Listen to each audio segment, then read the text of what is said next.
Hello， 大家好，我是三位。那么在不久之前，由于我 Switch 出了一点小小的意外，把我许多视频的制作进程都给打乱了，所以也是在小小的搁了一段时间以后，在今天我也是给大家带来一个特别的 PS3 游戏推荐。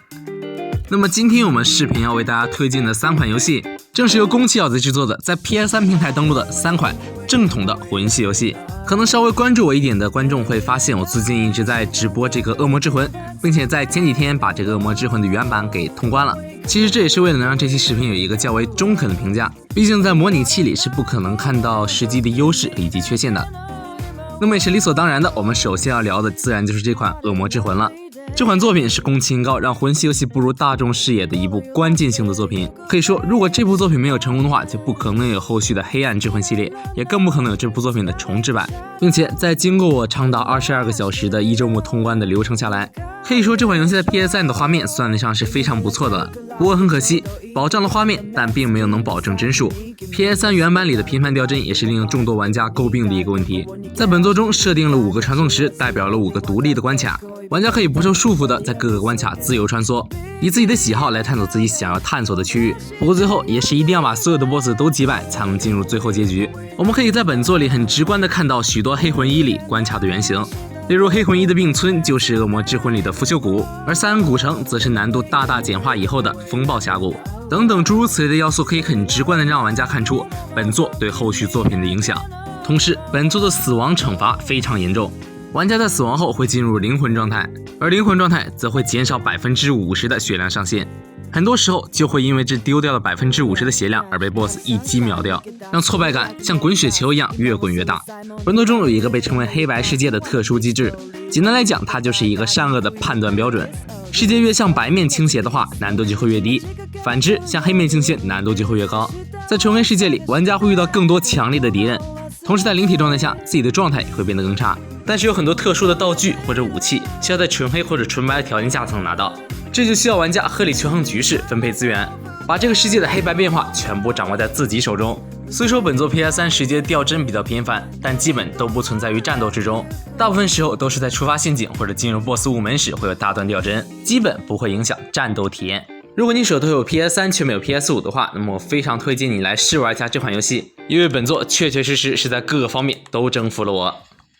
那么接下来自然就是黑暗之魂系列的开山之作。那么这款黑暗之魂1寿司版就是把黑暗之魂1的原版和 DLC 打包以后的 PS3 版本。这个版本说起来毛病也是非常多呀，其中最大的毛病也就是不得不提的掉帧问题。这款寿司版最令玩家诟病的便是在并村这张地图里的巨大掉帧。这种掉帧不同于恶魔之魂的不会影响实际游戏体验，在并村这张图里，你的每次行动都会带来一次不小的掉帧现象，再加上并村独特的地图以及怪物配置，让那些开荒的玩家苦不堪言。不过这款游戏总的来说与之后发售的重制版在画面上并没有多大的差距，不过帧数方面可以说是比较难以接受吧。不过这款黑暗之魂1所拥有的魂系列独特的无缝大地图，也是可以让我们一窥 From Software 精致的地图设计功底。黑暗之魂1的地图设计可以说是非常巧妙，很多时候在一些地方突然打开的门都可以让你拍案叫绝。精致的地图加上本作十分优秀的 BOSS 战设计，很容易就可以让你沉迷其中。如果你觉得恶魔之魂的难度过于苛刻的话，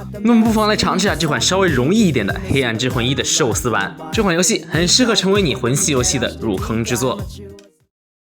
那么最后便是这款 PS3 平台的最后一款魂系游戏黑暗之魂2原罪学者。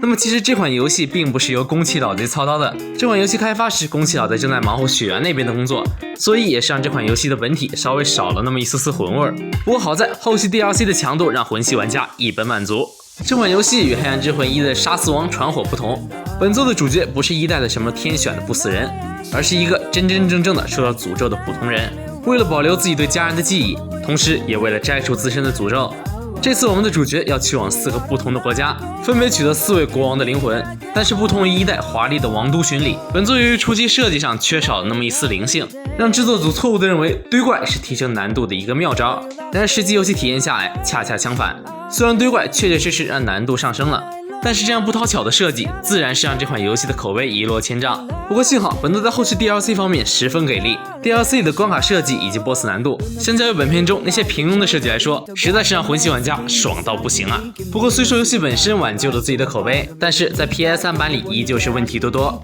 首先是 PS3 版老生常谈的帧数问题，这一座是整体的帧数偏低，但是帧数浮动不是很大。相较于黑魂1，我也是更觉得这款游戏的帧数会稳定一些。其次就是动作系统，本作首次引用了双持的攻击模组，让一些武器的攻击效果变得非常华丽，同时也会导致一定程度的掉帧。而在画面方面，本作的观感很明显是比不上黑魂1以及恶魔之魂的，可能是由于画面上出现贴图数量明显变多，从而导致了游戏整体看上去会比较糊糊的。不过话虽如此，本作的帧数以及画面依旧是在能玩的水平之上的。整体来说其实并没有很差，但是相较于前两作来说，还是会有一些缺陷的。但是就我个人认为，这款游戏的上手难度是要比黑暗之魂1高一些的，所以我并不推荐大家从这款游戏入坑。这款游戏在正传上的种种缺陷，都很有可能会让人体会不到魂系游戏的种种魅力。黑暗之魂系列说实在的，其实是我最近才玩明白的一个系列，之前由于各种原因都没能静下心的去游玩这些游戏。但是当你真正静下心来，用你的努力去克服了一个又一个 BOSS 以后，